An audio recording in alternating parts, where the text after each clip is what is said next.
Ich bin für den Deutschlandkurier auf dem Moms for Liberty Summit 2025 und ich spreche mit den Sprechern, aber auch mit Teilnehmern, meistens Mütter, deswegen Moms for Liberty, über die Veränderung seit 2025 und 2024, seit Donald Trump wieder im Amt ist und wie es war unter Biden, aber auch unter Covid, wo die Rechte der Eltern mehr und mehr eingeschränkt wurden. Erst mit der Mandaten und der Vaccine-Geschichte und den Lockdowns, aber dann auch durch die vermehrte Indoktrinierung der Kinder in Schulen, in Public Schools, über die Vogue-Agenda mit Transgender, LGBTQ. Und Moms for Liberty ist eine konservative Vereinigung, die seit Jahren für mehr Rechte der Eltern und ein kleines Government einsteht, um wieder die Power oder die Eltern wieder zu verstärken und zu stärken in ihren Rechten. Denn in Amerika gibt es auch Homeschooling, wo die Eltern bestimmen können, was im Curriculum steht, was die Kinder lernen und nicht vom Bildungsministerium aufgezwungen wird. Was auch sehr faszinierend ist, Donald Trump hat eine Exekutivorder unterschrieben, um das Bildungsministerium bundesweit abzuschaffen, um mehr Macht den Eltern zu geben, aber auch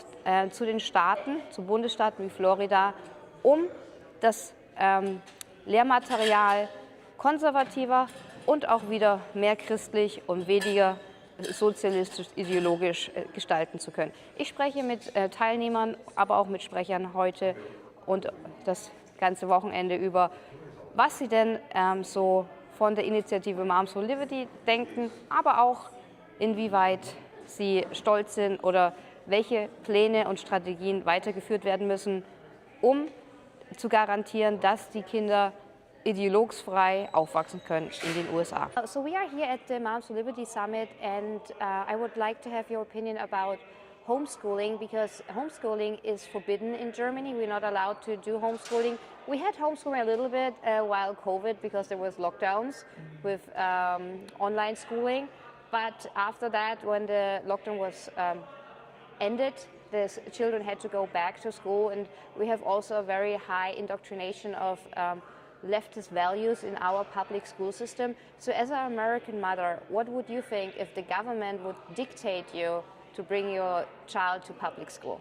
Well, in America, they definitely have tried that in different states. I'm from North Carolina, and there was a time that they were trying that in North Carolina.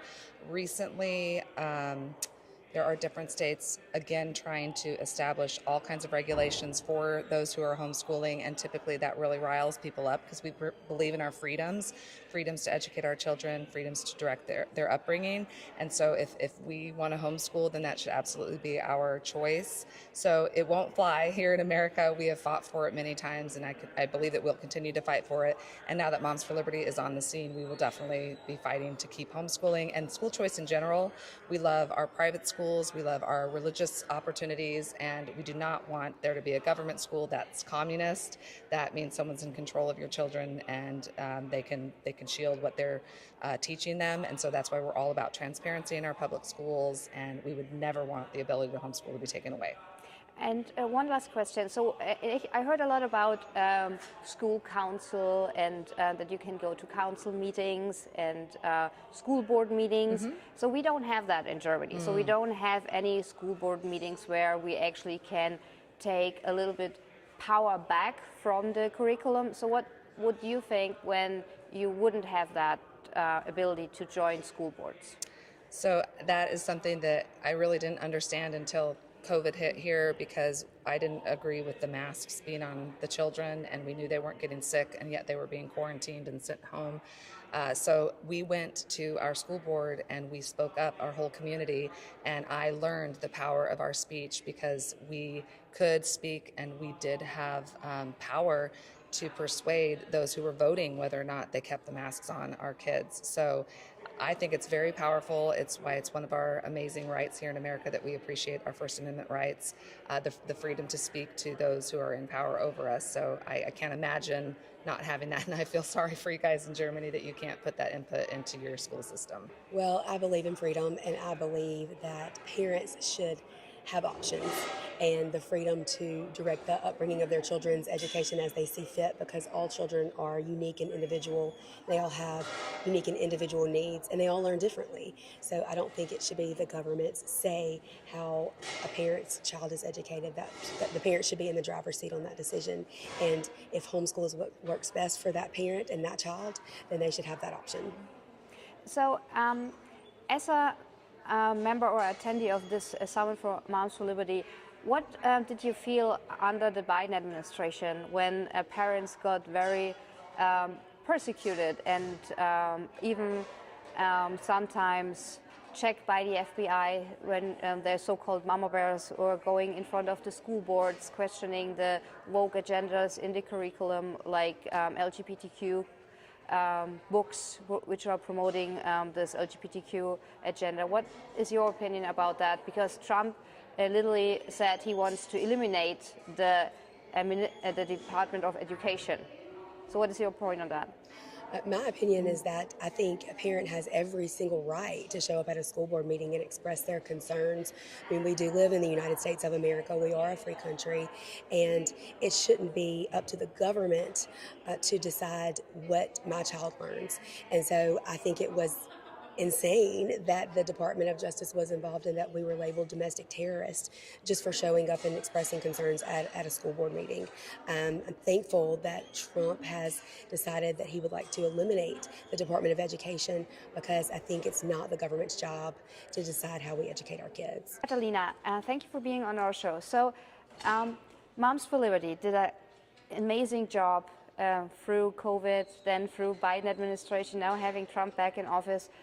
What are the next goals, Moms for Liberty? Wow, it's continued to this torch of liberty, is to continue to fight for the integrity of the bodies of our children, for their innocence, for restoring the family institution, for the values of America. We are going to get back great education in our schools. They deserve better.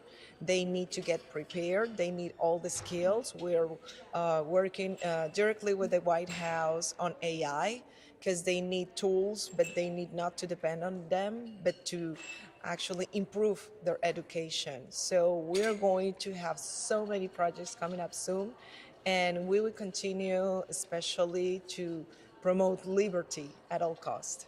So when you say you promote liberty, when we go now to Germany, where we're not allowed to have homeschooling, where the government literally tries to put parents, arrest them when the children doesn't go 3 days to school, and they are very much promoting a liberal and woke agenda to the German students. What would be your opinion about that if this would happen in America with your background? But absolutely what the government in Germany is doing is tyranny.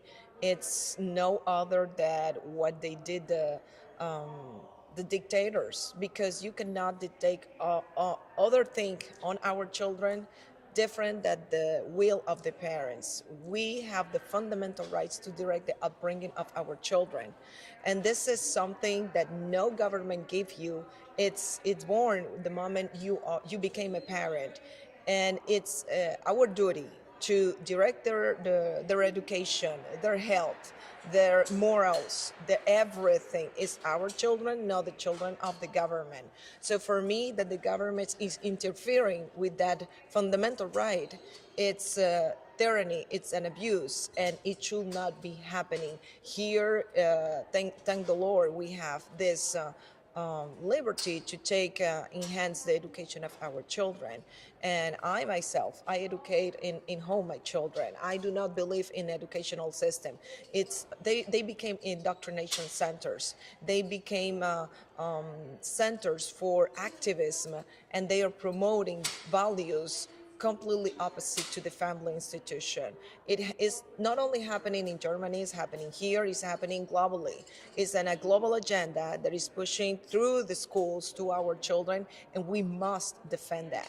So, Alex, thank you for being on our show. And we were at your podium discussion, and you said you love to bring a little bit sarcasm and irony in your podcast, and in imitating left people with very controversial opinions. Yes. So what do you think about when you hear that in Europe, especially Germany, a journalist got sued by the Minister of Inner Affairs for posting a sarcastic meme that she doesn't like freedom of speech? What is your point on that?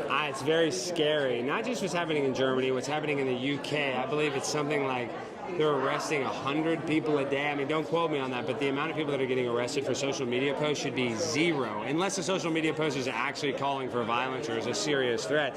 Other than that, you should be able to say anything you want. And I think Germany is a good example of there's literally no freedom of speech in Germany, and it's a great country, some of the smartest, most brilliant people in Germany, yet you don't have the ability to speak freely. So I'm actually not surprised, and I really hope that that sort of, I guess you'd call toxic censorship does not find its way to America, and it already has a little bit, but I'm really hoping it stays in Europe because I think that trend is going to come to America very soon. Yeah, especially when you see that big tech gets dictated from the European Union with the Digital Safety Act, which says we are saving the children from harming content on the internet, but it's actually censorshiping conservative voices. Do you feel a fear that they might start censoring you?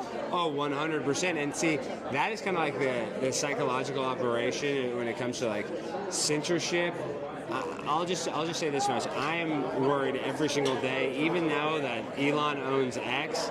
I still don't necessarily trust it. Most of the people at X probably could cancel me in 2 seconds. So I find it very disheartening. And I go and I speak at a lot of college campuses, and I try to warn young kids is that this digital media space, whether it's social media, whether anything you're posting online, the technocracy, the people that are in power, all the tech companies, they will make it so that you cannot say whatever they don't approve of on their platforms, and that is going to get worse. So it's a very scary future. Like I imagine in 10 years, the censorship is going to be 1,000% worse than it is now, and I hope I'm wrong, but it's only going to get worse. And when you think that the left side is actually using the very hateful rhetoric, what we saw with Charlie Kirk, that they framed him as a white supremacist, that he is a fascist, that he is misogynist.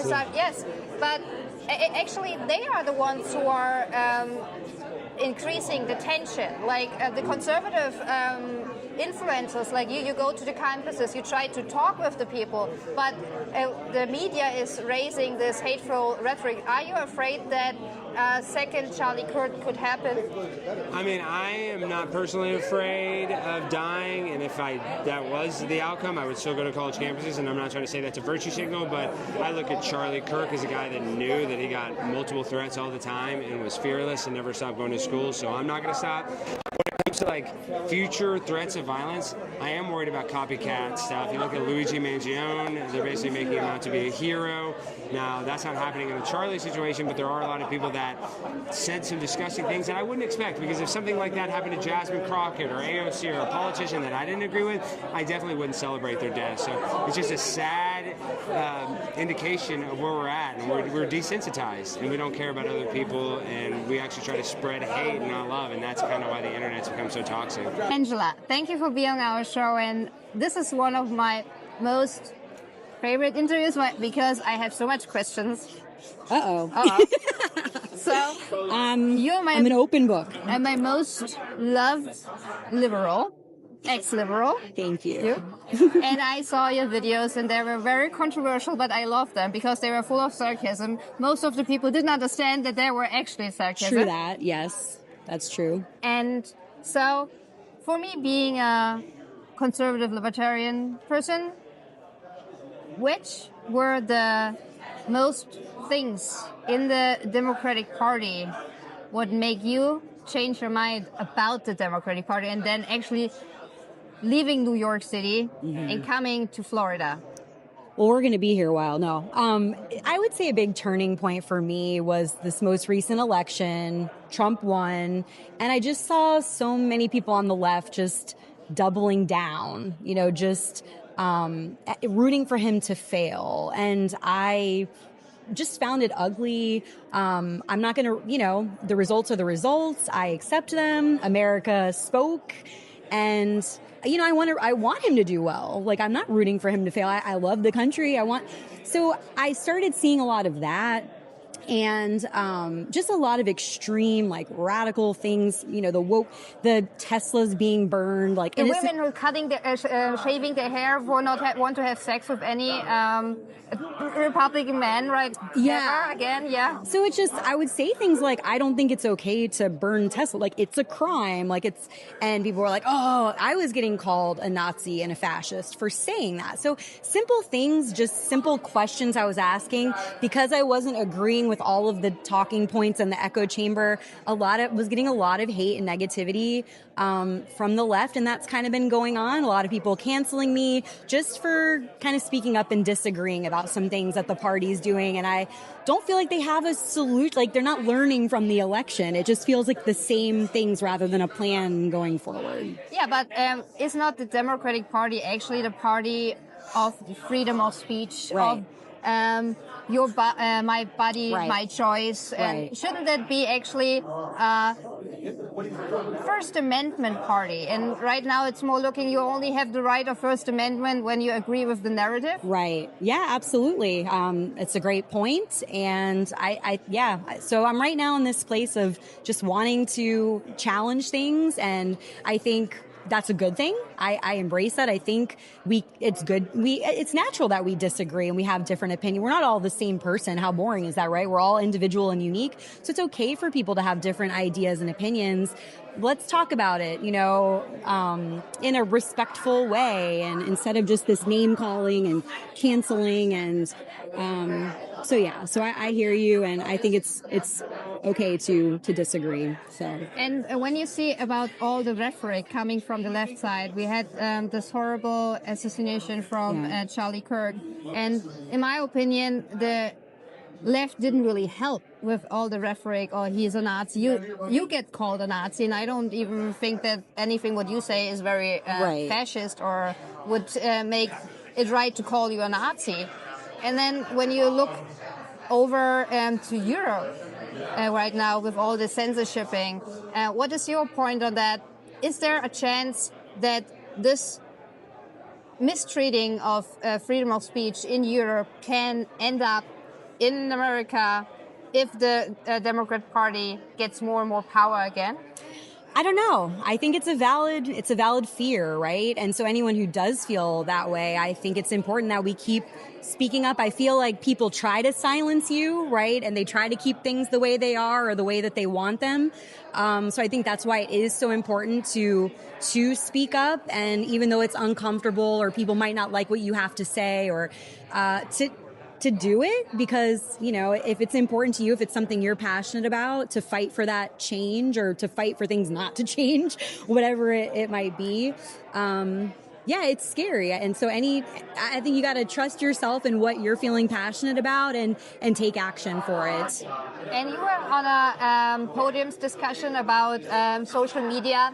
And how do you feel welcome in this actually more conservative echo chamber? Because it's literally you came into the cave of wolves. Or like... Yeah, that's kind of, I think... I don't know, not necessarily what I thought or expected, but it hasn't been that way at all. My experience has been super warm, super welcoming.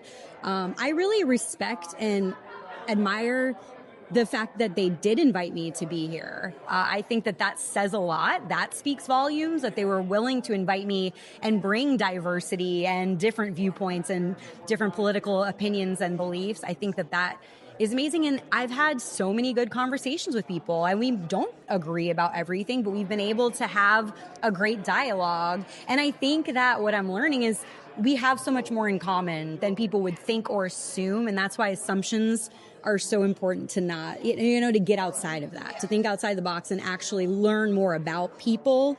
Not just, think, that you know them based on their social media posts.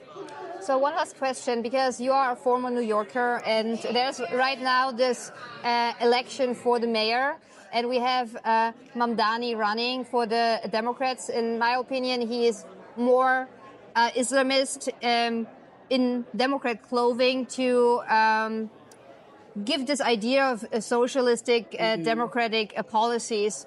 And it seems like he probably gets elected. And when you see what's happening right now in London, which is called Londondistan, and I fear that New York will be soon called New Baghdad. What is your opinion about that? Yeah, I'm definitely concerned about what's going to happen to New York. I mean, as you mentioned earlier, it's a big part of why I left New York, is I was already not feeling safe there. And with Mamdani, I fear it's going to only get worse because he is defund the police and I, with a mental health background, it's a little wild to me to think of him wanting mental health professionals to go down in the subway and talk to mentally ill people. You know, it just sounds very dangerous in a lot of ways. And I've been really interested to hear the debates. And so hearing that bit of, you know, this recent debate with Cuomo and him really focusing on the mosques, I thought was interesting for that to be the main focus. topic, yeah. Right, exactly. So yeah, definitely concerns and who's paying for all this free stuff and right. So yeah, I have concerns for New York, and New York is very near and dear to my heart. So I don't know how things are gonna pan out, but I am happy to be in Florida right now. Thank you for having me on our show. You were talking on a summit discussion and podium discussion about toxic masculinity, and because I always say I want toxic masculinity, because when you see how the left is framing men who are actually men are toxic, like soldiers, fathers who want to protect their family, who have conservative values, they declare this as a toxic frame about masculinity, and they want to pursue this idea of soft men, of feminine men, that man has to be feminine, that even men can have children or can have a period.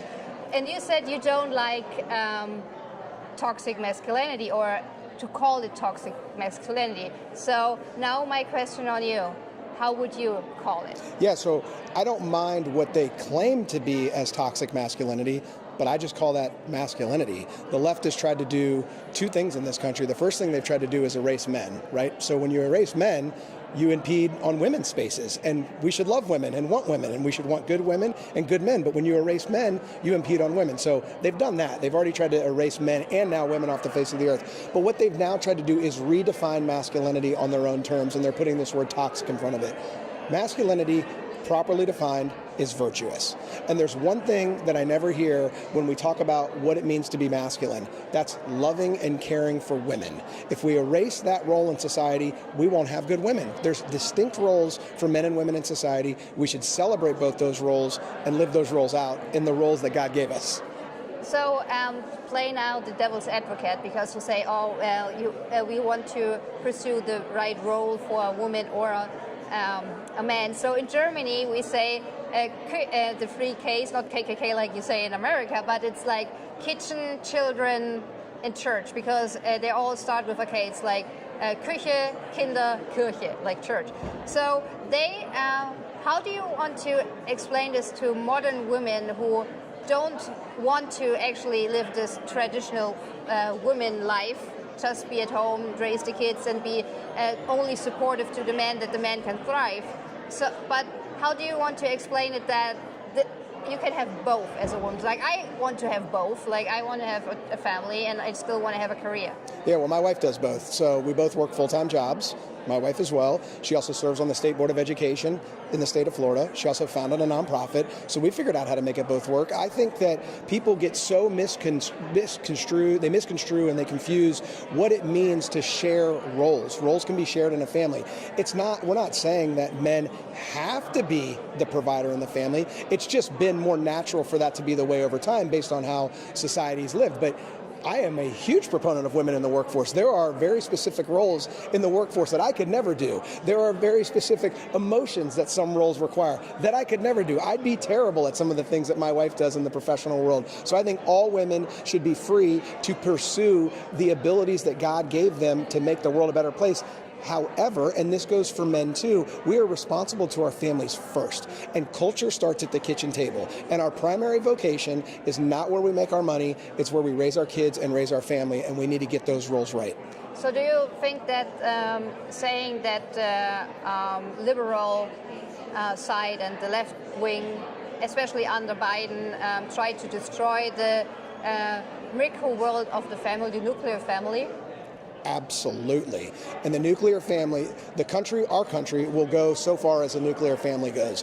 The success of this country starts with the nuclear family. All the statistics show it. If you're raised by two parents, if you go to school and graduate high school, if you get a paying job right out of high school, not college, just high school, and you have children and form a family, you have an 88% chance to avoid poverty in America. So why would we want to destroy the structure that puts kids on a path to do that? And everything the left's doing with having multiple genders, or maybe sometimes just one gender, that destroys the nuclear family. They're tearing down the church. The church is the rock that the nuclear family sits on. So yeah, they've tried to destroy it, but we've got a leader back in office now that's building it all back up, and I think America's best days are ahead of it. Das war Vicky Richter für den Deutschlandkurier aus Orlando vom Moms for Liberty Summit. Und ich hoffe, die Freiheit und der Sinn für Freiheit und für verstärkte Elternrechte wird irgendwann in Deutschland auch ankommen, wo wir dann als Eltern dann auch wählen können, ob wir unsere Kinder zu Hause unterrichten können, um den mehr und mehr in das Schulsystem kommende ideologische Zwang von links Einhalten bieten zu können. Aber das ist leider meiner Meinung nach ein Wunschtraum, aber naja, träumen kann man ja noch.